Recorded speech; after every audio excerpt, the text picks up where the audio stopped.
tonight's big stories. Heavy flooding and landslides hit dozens of towns all across Luzon as monsoon rains continue. Local officials clamor for help. The 5.7 trillion peso budget for 2024 has been submitted to Congress. Included in this amount are proposed confidential and intelligence funds amounting to around 10 billion pesos.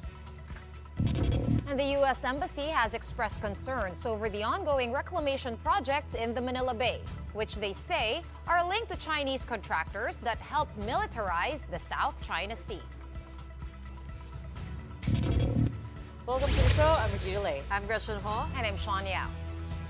Yet again, we kick off tonight's show with the weather. After back-to-back typhoons and enhanced monsoon rains inundated several provinces, dozens of towns all across Luzon remain flooded.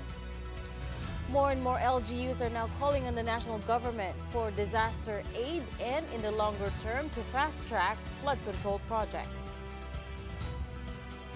In the coastal town of Hagonoy in Bulacan, houses, schools, and establishments in 23 barangays are submerged. Streets and major thoroughfares in the town of Malolos are also affected.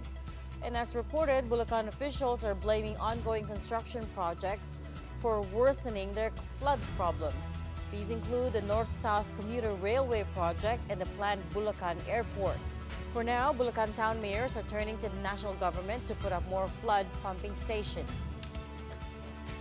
We're aching na magkaroon na kami niyan. Nakailang beses na namin hiningi yan. Hanggang drawing pa lang din po. It should be the national government who will provide this because local government units cannot afford this multi-billion peso project.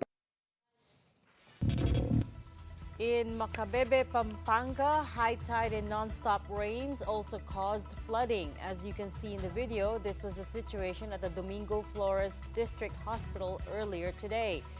In other areas, floodwaters are even higher, requiring the use of boats and submerging entire homes.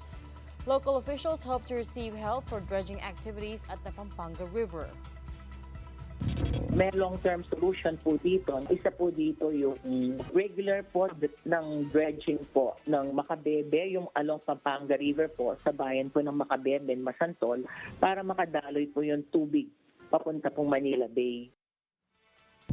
In Valenzuela City, pedicab drivers are making the most of the situation to earn more income. Several barangays are in knee-deep floods from the combined effects of Egay and Falcon. The city is also a catch basin for waters released from the La Mesa Dam, which is now less than a meter away from its spilling level. The health department is warning against flood-borne diseases like leptospirosis. Cases of leptospirosis are up 50% from last year, with over 200 recorded deaths. The DOH says this is due to higher mobility coming off the lifting of COVID-19 restrictions. Maliban sa tubig baha, pag humupa po yung baha, matatagpuan din po ang mga mikrobyong ito sa putik. Huwag po kayong magtatapak para na sa ganun ay nakakabawas din po yan. Kung may mga sugat po kayo, lagyan nyo ng plaster para na sa ganun ay hindi po yan pasukin ng mikrobyong. And even the Senate has started its inquiry into the flooding in Bulacan. This time, they are looking into possible lapses from the National Irrigation Administration. Senators grilled the NIA for supposedly failing to coordinate the discharge of water from dams in Bulacan. The agency said that they only have control over the Bustos Dam and that they gave proper notice before conducting any spilling activity. Senators also zeroed in on multi-million peso NIA projects that are still pending. This includes the Balog-Balog multi-purpose project in Tarlac and the Dumulok Reservoir irrigation in Pangasinan. Sa Balog-Balog, sa tingin niyo ho ba may pag-asa pa ba yan? Kasi 50 years ago pa ito na o baka kailangan i-terminate na lang natin yan. Terminated po yung project, Mr. Chair. Pero kung pag-asa, Pero bumalik kaya po po kayo sa namin, NEDA. kaya po namin Pero kung terminated na, bakit humingi pa rin kayo ng budget? 50 million para sa repair and maintenance. partially na ginagamit na po kasi. Siyempre, bahayin talaga dyan, di ba? The central plains of the plains of central Luzon. These are where a lot of our farms are also located. Unfortunately. Unfortunately. In Bulacan, and time again, we know that's also close to Manila Bay, the Pampanga River. So that could really overflow. Plus the dams. The Yung water mga from the dams. spillover from the dams. And sometimes talagang pinakakawalan yung tubig from the dams kapag malapit na siyang umapaw because that could be more catastrophic than controlled spillages. But here, I believe we do have a photo showing a hazard map. So the orange and red shaded areas are actually in Bulacan. These are, of course, Hagonoy, Malolos, Obando, and Kalumpit. And the towns of Macabebe, San Fernando, the Candaba, and Apalit in Pampanga. So yan talaga, dyan nagko-collect yung mga waters sa mga flatlands and the low-lying areas. Well, as you've heard in the report, there has been some failure to inform about the release of water from the dams. Question now is, will the Senate recommend any sanctions against the NIA? While the upper house will continue its discussion on these pending NIA projects. In the meantime, the agency is being asked to present a list of all contractors that were tapped for these unfinished projects. Now, aside from that, there's also the issue of indigenous residents that had to be relocated to make way for these irrigation projects. Apparently, some of them have yet to be compensated after being displaced. So a lot of things still need to be sorted out. Now, the Senate is planning to invite stakeholders and contractors in the next hearing. The House of Representatives, in other news, by the way, has received from the Budget Department its 5.768 trillion peso proposed national budget for 2024. That's almost 10% bigger than this year's 5.267 trillion peso budget. So it's a lot of numbers, but let's break them down. The proposed allocation for education is set at 924 billion pesos. That's higher than the 900 billion it received last year in the 2023 general appropriations. Education, of course, gets the largest slice of the pie as mandated by the Constitution. The proposed budget for the transportation sector is seeing the highest increase from this year's budget, now sitting at 214 billion pesos. That's more than double their current budget. The proposed 2024 allotment for public works, meanwhile, is at 822 billion pesos, 209 billion for social welfare, and 306 billion for health. Meanwhile, the agriculture sector is proposing to receive a 181 billion peso allotment, 259 billion for interior and local government, 232 billion for defense, and 40 billion for labor and employment. Now let's talk about the confidential funds. Across all agencies, the total proposed confidential funds stands at 4.8 billion pesos, while proposed intelligence funds is at 5.2 billion pesos. The Office of the President will get a total of 4.5 billion pesos in intelligence and confidential funds.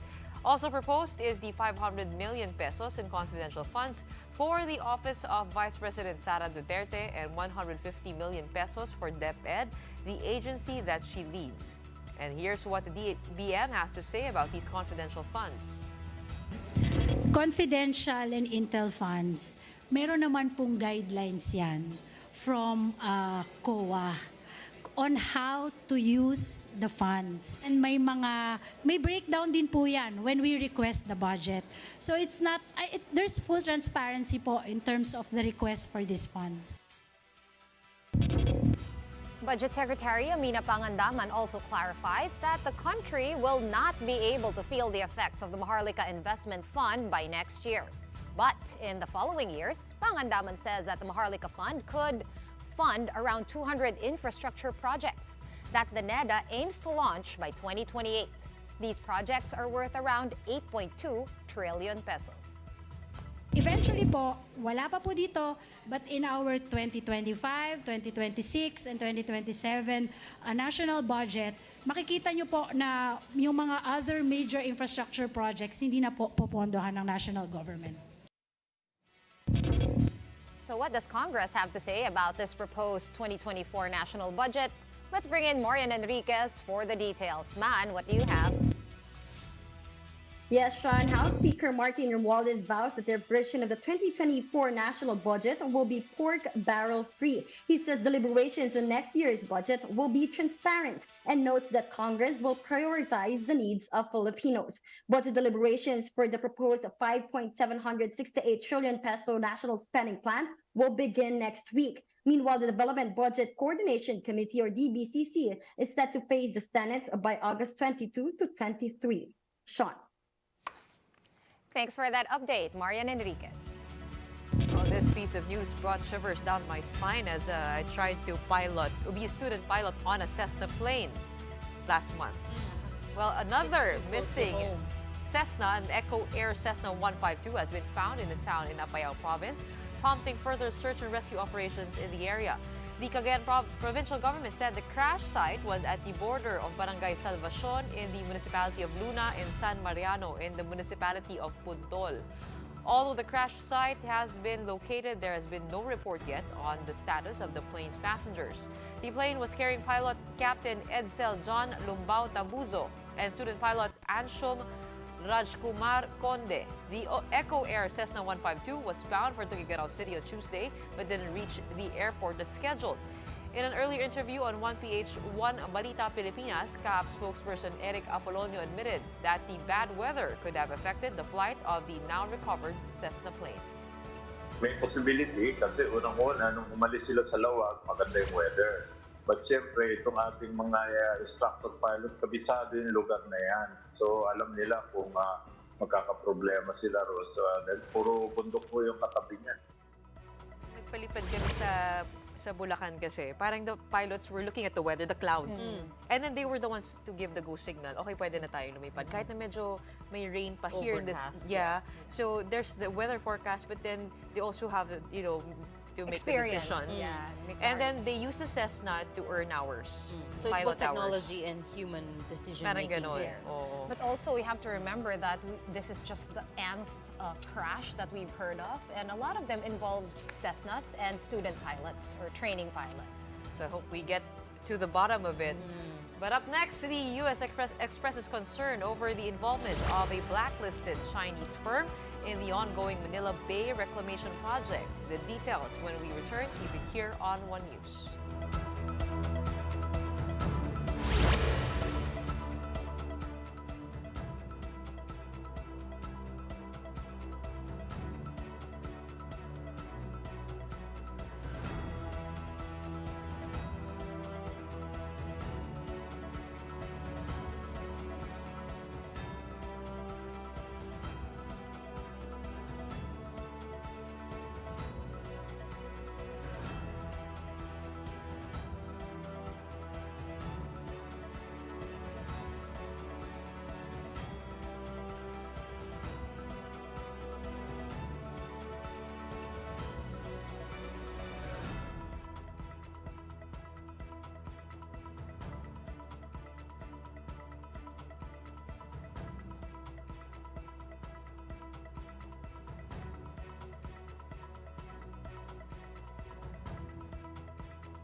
You're still watching The Big Story here on One News. The United States is concerned over reclamation projects in Manila Bay that are linked to a controversial Chinese company. In a statement, the U.S. Embassy in Manila said the Chinese communications construction company, on top of the developments, is on America's entity list. The U.S. list includes companies being closely watched for helping Beijing's military construct artificial islands in the disputed waters.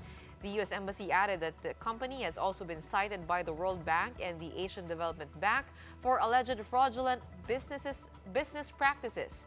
For their part, China Communications Construction has yet to issue a statement on this.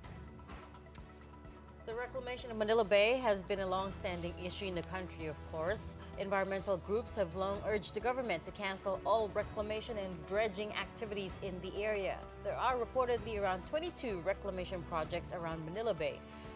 Groups have said that these operations would affect at least 27,000 hectares of the country's coastal areas. For its part, the Department of Environmental and Natural Resources, or DENR, vowed to look into reclamation projects in Manila Bay. There are concerns not just expressed by the U.S. Embassy, but by others as well. Not just for the ecology of the possible impacts to the ecology, but also for the cultural and historical impacts of the changes that could take place given the history of Manila Bay. What the DNR is espousing and what we are about to do, we will be conducting a cumulative impact assessment of the reclamation projects as approved. Here to help us understand this ongoing issue over the Manila Bay Reclamation Project, we have with us live via Zoom Richard Haydarian. He's, of course, the senior lecturer at the UP Asian Center and one of our talk show hosts. Welcome, Richard. Good to have you again on this rainy Wednesday night. Pleasure. Apparently, I'm also an environmental scientist. No. We're not going to ask you about the environmental impact, but I did want your thoughts on the significance of this statement from the U.S. Embassy expressing concern over reclamation projects. As we know, it isn't usual for embassies to, voice concerns over domestic issues. What's the significance here? Yeah, I mean, of course, there's the aspect of the American embassy location. It is there in the Manila Bay, and I think the Americans are also concerned about the security of their locations, and if there are dodgy or questionable or suspicious activities done, especially by companies from countries that are rival of the United States, of course they primarily have a concern there. But I think in this case you have the United States also raising broader concerns about the entire projects, both for environmental reasons but also for geopolitical reasons. Well, we're talking about the China Communications Construction Company, which was allegedly involved in the militarization and illegal fake island building activities way within the West Philippine Seas. So that raises its own questions. And yes, as you mentioned, it's also blacklisted by the World Bank. But this is also a company that is involved not only in the North and South Harbor Bridge project, but also the Samal Island and Davao project. So some of the bigger projects in the country are being handled by this company. So I think what the Americans are doing is asking the Marcos administration, to have a proper assessment of what we're dealing, because this is the Duterte legacy. Not only did Duterte fail to get some really high quality, big ticket infrastructure investments from China, but the few that got in, they're either blacklisted or worse, they may have been involved in illegal activities within our own waters. So this raises some serious questions. Richard, I'm just going to throw this out there. We all know where the U.S. Embassy is. It is right there at a prime spot in the Manila Bay. And of course, any sort of construction or reclamation that goes into the area will affect the security of the embassy. Would that not be, a possible reason behind this complaint or bringing up the issue? Well, as I said, yes, the location of the American embassy added logic to it, right? I mean, the reason it's there is because there was an assessment of the security of the location, and in cases of emergency or worst case scenarios, the American embassy wants to be in a position to protect its personnel, but also to protect information flow going into the embassy and out. So if there are suspicious activities in the area, that could compromise not only their security, but also security of their communication. So this is something that I think the Americans are very sensitive with, naturally. But as I said, this is also about the Americans feeling comfortable enough to publicly call on the Marcos administration to exercise the very due diligence that was lacking in the previous administration. I mean, the previous administration also didn't have a very good record when it comes to the environmental aspect of Manila reclamation. Kamusta naman yung Dolomite Beach? I know people were saying that's good for your mental health, but there are many ways for us to improve our mental health without throwing hundreds of millions of pesos at questionable project. But how will this affect, sorry Gretchen, I'm just gonna follow up to that. Paano ito makaka-apekto, no? As we know, and you said, of course, the Duterte administration's legacy are all these reclamation projects. Everyone was lobbying to have their projects approved, and now here we are. If the Marcos administration shuts down these projects, what could be the implication given, all the Duterte versus Marcos talk that's going around social media recently? Well, I mean, let's not forget, one of the first, if not the very first executive order by President Marcos was to reverse the special economic zone proposed in Bulacan. So that's another legacy or carryover from the previous administration. So from the very first day, literally in his first 24 hours, President Marcos made it clear that I'm not just going to carry over, I'm not just going to follow whatever I inherited from previous administration. And let's not forget that the Marcos administration also has a track record of suspending multiple big-ticket Chinese infrastructure projects that never came into being. We're talking about 2 railway projects that the Marcos administration suspended and openly raised concerns about interest rates and fiscal sustainability. So I think that has encouraged the Americans to be more open and vocal about this. And I think the Americans have also calculated that the Filipino people are also more open to these kinds of criticism because they don't see this as an interference, but they see this as a friendly allied nation reminding us of making sure we take care of our national interests, but also we take care of our environment. And the fact of the matter is that China's excellent companies doing excellent stuff all around the world, but for some reason the companies that got in, or the few companies that got some projects under the previous administration, they don't seem to be the representative of the, let's say, blue chip Chinese companies that perhaps we were hoping to bring into the country for some big projects. We need reclamation projects perhaps, or perhaps we need at least some major infrastructure projects to make Manila more modern and more climate change resilient. But I think there are more groups, both from the environmental and geopolitical front, who are very concerned about, not to mention good governance front, who are very concerned about the kind of companies that got contracts under the previous administration. So I think this is perfectly within the purview and the prerogative of President Marcos and this current administration to look at it. And we saw the statement by the DNR secretary. She said that she's going to look into this and she's going to make sure that interests of different stakeholders is protected. So I think that's a positive signaling. And I think the Americans felt this is an administration they can work with and openly encourage and advise in a constructive manner. Richard, labas natin yung pagka-environmental scientist mo. Kasi pag pumunta ka doon sa may Manila Bay, a lot of work has been done already, destroying the once very pristine view, I would say, from from high up there. Tingin mo, kaya pa to somehow stop this project, and you think this current DENR and this administration will have teeth to do that when it comes to environmental infrastructure projects that are questionable? Yeah, I mean, I spent time in other countries with similar concerns, I mean, including in Taiwan, for instance. And we know that a lot of environmental science experts, not people like me who just took a course in UP on environmental science, I mean, a lot of these people say, for instance, mangrove planting. There are many organic ways to make sure you can protect the environment or to make the situation better. So I think there are a lot of best practices around the world that show us that we can do this in a better way, with even not needing to spend a lot of money. And I think our allies from the US, from the European Union recently have made it clear that they're willing to help us to make sure that we have projects that are environmentally sustainable. So I think lahat naman tayo gusto natin gumanda ang Manila Bay. I mean, for some of us who have been in Hawaii, I mean, that gives an idea of how Manila could have looked like if we got certain basics right.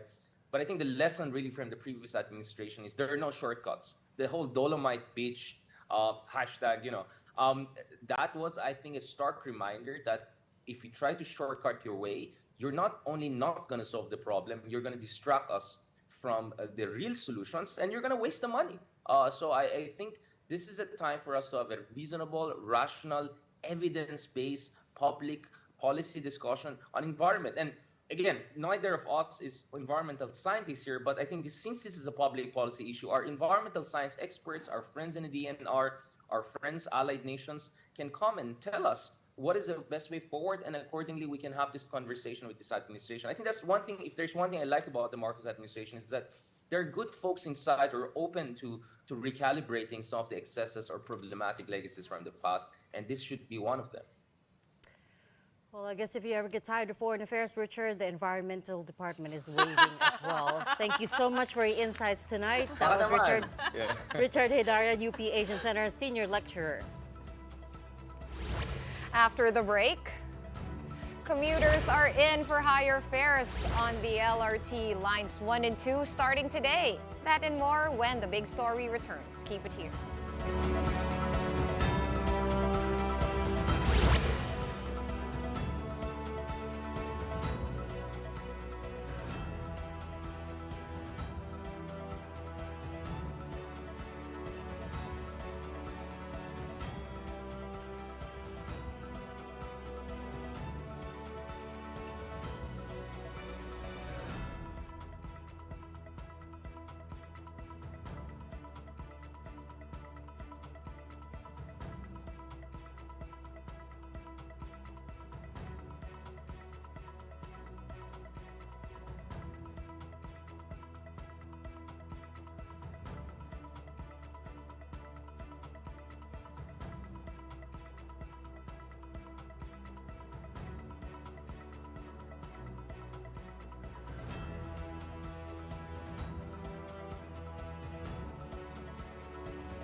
Welcome back. You're still watching The Big Story here on One News. Well, here's a heads up for commuters. Fares for the LRT 1 and LRT 2 will cost more beginning August 2. Well, that's today. The minimum fare for LRT 1 is now at 14 pesos, while the maximum fare is 35 pesos for those using stored value cards. Now, for those using single journey tickets, minimum fare is at 15 pesos. Maximum fare remains at 35 pesos. Over at the LRT2, passengers using stored value cards will be charged between 14 pesos to 33 pesos. The minimum fare, meanwhile, remains at 15 pesos for those using single journey tickets. However, end-to-end rides will now cost 35 pesos. Despite the complaints they received about the fare hike, the LRT administration maintained that the importance of collecting additional revenue to improve their services. We need money for that. Doon natin gagamitin siya para ma-sustain yung operasyon natin at saka yung maintenance natin. Yung malikob naman na yon is yun nga, pandagdag doon sa gastusin natin sa operation at maintenance. Now, this next story will make you question your ability to spot deep fakes. This clip of a bear at the zoo in China has sparked debate over whether it's a real bear or just a human in costume. Standing upright, it does look like someone in a bear suit, but zoo officials deny this, saying that Angela, the bear, is definitely not human. Well, it makes for good press, though, as more people flock to the zoo to see and check for themselves. All right, well, you know the bear. I don't know if you have a photo of the bear, but it was rather skinny. I think we have a video of the bear, but yeah, I it was think they're trying rather to call it skinny. up. Yes. Wait, so ano? So hindi siya, so bear talaga yun, pero mukha lang siyang tao. It was Mukhang standing suit. up. Mukhang bear so, suit. natayo siyang ganito. Tapos it's straight na fully- straight yung fully legs upright. niya. And So, it ayun, was- there, look. See, it looks like a guy with a pot belly. And it was standing- flapping one of the arms. Scary. Right? So what do you think, Gretch? Does it look like a human to It you? does look like a human. Oh, pero Oh, no, now no, it no. looks like a bear na. Oh, di ba? It's a sun bear. Is that what they call them? Yeah, it's not a brown sun bear. bear. I think it's And a- apparently, experts say that that is usual for sun bears to be Able to stand like that. skinnier, Ah, we learned something new skinnier, today. and have the folds. Yeah, on I the think, hind- know, on the maybe behind. we're so used to seeing brown bears or grizzly bears or polar bears that when we see a skinny bear, we're like, that's not a bear because it's skinny. It's not fed right. It's not fed enough. That's Gretchen's take. Visit the zoo, feed so it. according to the zoo, that's not a deep fake. That's a real bear. Although the first time I saw it, I was like, that can't be a real bear. Especially when you see the screenshot, it really looks human-esque, like a skinny mascot. It's good that we have TV to confirm what we see online. All right, that's it for the show tonight. We are One News, all sides, all the time. Thanks for tuning in and have a good night.